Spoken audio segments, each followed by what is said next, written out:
Hello, family on the internet. I am currently 18 weeks pregnant, and this is my second baby. There are things that I learned from my first go, and these are gonna be things I'm doing differently: pregnancy, labor, and then with a newborn. I'm just gonna jump right in and start sharing. If you guys have different opinions, you could definitely drop them in the comments. We love a little discourse. And also, if you have tips, drop them there as well. Let's go.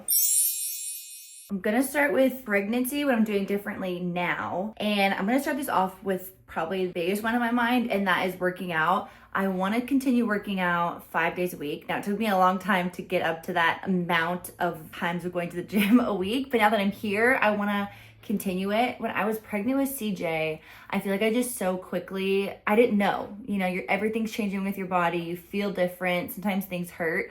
And just at the first signs of any discomfort, I would pull back. And I realized that you don't need to do that every single week. My body feels different, especially the second time around. I'm like, wow, this hurts a lot this week, but next week it could feel totally fine. And so it's like trying things. Oh, it feels bad, not doing that this week, next week trying again. I don't know, it's just like having a balance of my body. But I really want to try to keep up my exercise routine because it is so good for my mental health. And I've noticed the days when I don't work out or move, my body hurts so much more. With our first, I bought not one thing to fit my pregnancy body, which was fine, but also was very limiting and very uncomfortable. So I do think this time I wanna buy a few maternity pieces. You don't have to buy a full new wardrobe. That would be crazy. But I do wanna buy 1 or 2 pairs of workout shorts that will fit over a large bump and fit my growing thighs. And I want to buy a pair of shorts that I can wear under my bump because all my shorts are high-waisted. And we're going into summertime here in Phoenix and everywhere. It's April. I feel like that's really it for the pregnancy stuff. Basically just exercise and buy clothes that fit my body. Pretty crazy stuff. So now when it comes to labor, I've talked about this a lot, but I think this time around, I really want to do everything I can to avoid an induction. My husband was a 10-pound, 4-ounce baby. Okay, he was massive. I was over 8 pounds as a baby, and on the scans, my son was measuring huge. So they were just super worried about his size. We went ahead and did an induction. It just did not work for my body. And now I know that. So going forward, I'm not gonna do that, but I'm glad we tried. I had a great medical team, but I definitely think this time around, I'm not gonna be induced, and I just wanna naturally go into labor prayerfully, hopefully, Along with that, I want to wait longer to get my epidural. I remember with CJ, I had been laboring, my contractions were painful, but they weren't anything crazy. I think it was maybe dilated to a 4. And it was nighttime, it was around 11 o'clock, and I said, well, why don't I just get the epidural now, and then I can sleep through the night, just relax, let my body progress. And then by the time, I wake up and it's daytime, hopefully we'll get to the pushing part and it'll be good to go. Well, I barely slept when I had my epidural. I had the shakes, I was uncomfortable, I didn't feel very good. I felt a little nauseous on it. So I didn't get sleep anyway. And I think because I had then laid in bed for so long that kind of, with my labor, CJ just didn't get in a good position when I entered the pushing stage, instead of going to a C-section, all this stuff. So I just want to be up, moving around and mobile as long as I can handle the pain. And I'm not going to worry about sleep for a couple days. This is not medical advice for anyone else out there. These are just things that I am going to do differently for myself. Okay, the last thing is for postpartum. I just wore the stretchy underwear and got a ton of the big pads that they give you at the hospital, and those were great. They were really great. I used those literally for 2 weeks. They gave me a huge stash of them, and that's what I used postpartum. I do think it'd probably be easier if I just got the adult diapers. So I'm going to get packs of those instead of just big pads and trying to wear my normal underwear and then ruining my normal underwear. That was kind of dumb because once I ran out of the hospital undies, I had to use my own, and I had to throw a lot away. So we were not going to be bleeding onto my clothes anymore. And if I do end up having a C-section again this time around, then I want to belly bind, especially at night. It's kind of just like a waist trainer, but if you're going in for a plain C-section or anything like that, I would maybe look into that. Your belly after a C-section, you just feel like and your muscles are just non-existent. I don't know why I didn't use the support, but if that happens again this time, I will 100% be wrapping up that belly.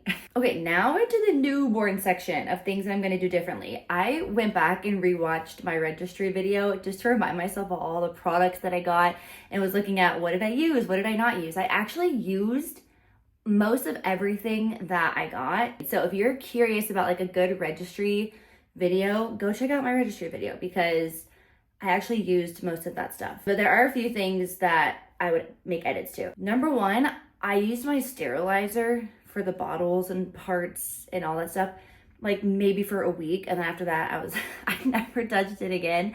So now listen, again, this is not a medical advice, but I just never used the sterilizer. I just washed with soap and water. I put things in the dishwasher. I soaked them in hot soapy water, whatever. It was just so much easier than using the sterilizer. And it was this big old thing that like took up a ton of counter space.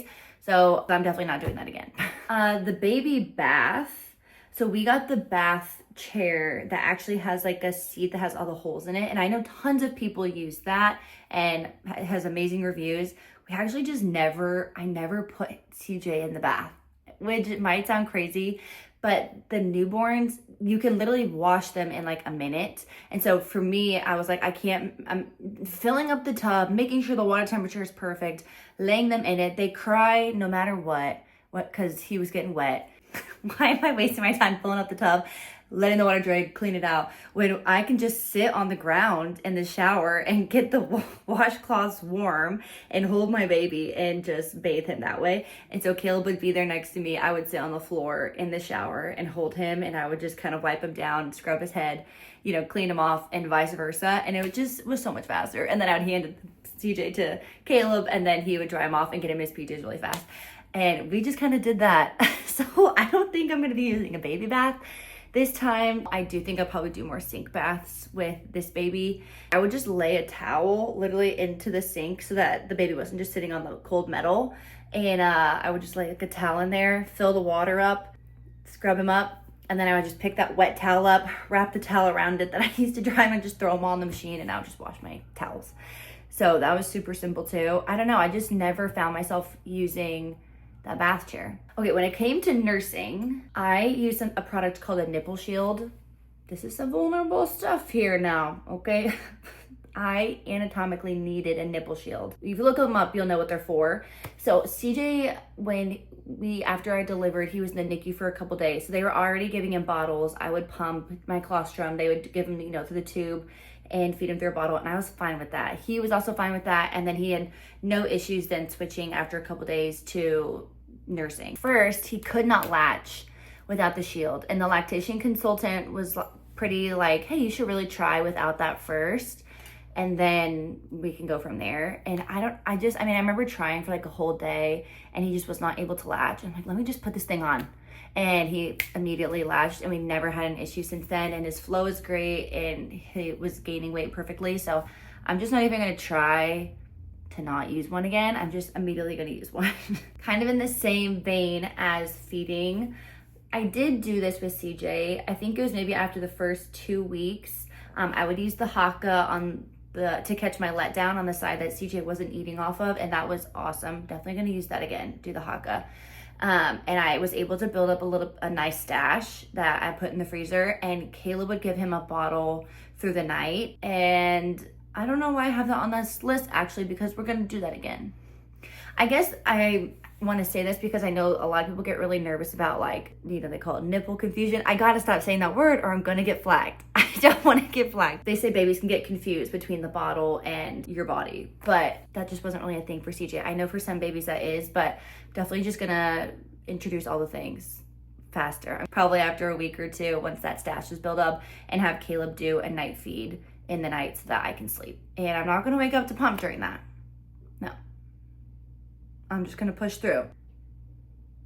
It hurts, but sleep I think is more important than the pain. Along the same line, most of this has to do with sleep, because I feel like these are the areas where you just hear a lot of different approaches. TJ was a really good sleeper. He would sleep 3 to 4 hour stretches at a very young age. My pediatrician was really firm in that he wanted me to wake CJ up every 2 hours on the nose. It didn't matter what for kind of a long time. And my pediatrician was giving me different advice than my sister-in-law's pediatrician was giving her. And I kind of think that if this baby's a good sleeper and the baby has gotten back up to his or her birth weight, I will just let them go 3 to 4 hours max in the night.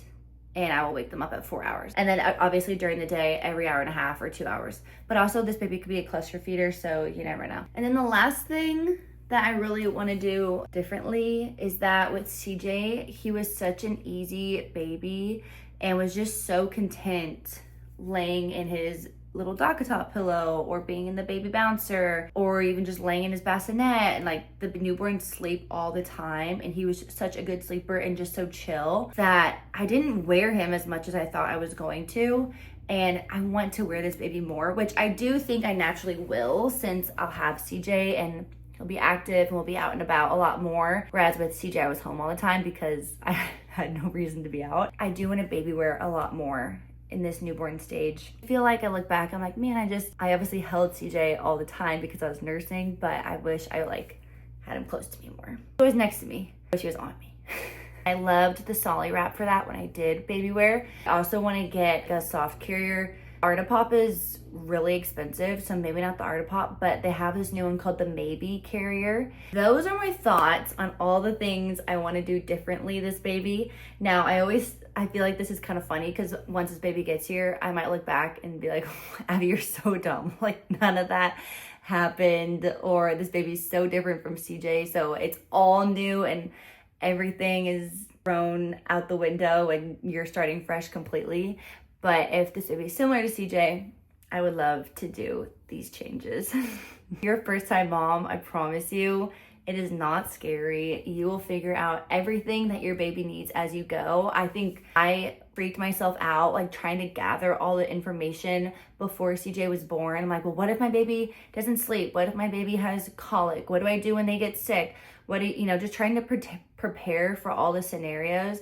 And to be honest, you don't need to prepare for all the scenarios. When things come up, you will do the research and you'll learn and you'll figure it out when you need to. But I really gave myself a lot of anxiety and stress when I didn't have to. And so just if this gives you any encouragement, once your baby is here, you will know exactly what to do. Your nurses will teach you in the hospital. You will learn from your family. You will learn from your friends, and you can learn from the internet any second. You guys got this. I got this. I'm like telling myself that. I'm like, oh my gosh, I'm 5 months pregnant and 4 months a baby's gonna be here. That's crazy. I'm not ready. But then I'm like, no, we will be okay. We will figure it out and we will get ready. Thank you guys for watching. I hope this was helpful in some ways or entertaining in others. Like, subscribe, comment down below if you have any tips, anything that I missed, just from your own personal experience. I love to read them. Say subscribe. Please do that. I would love to hit the 100,000 subscriber mark this year and get a YouTube play button. That's my goal. And do that with that, you guys. So thank you guys for following along and watching, and I'll see you guys in the next video.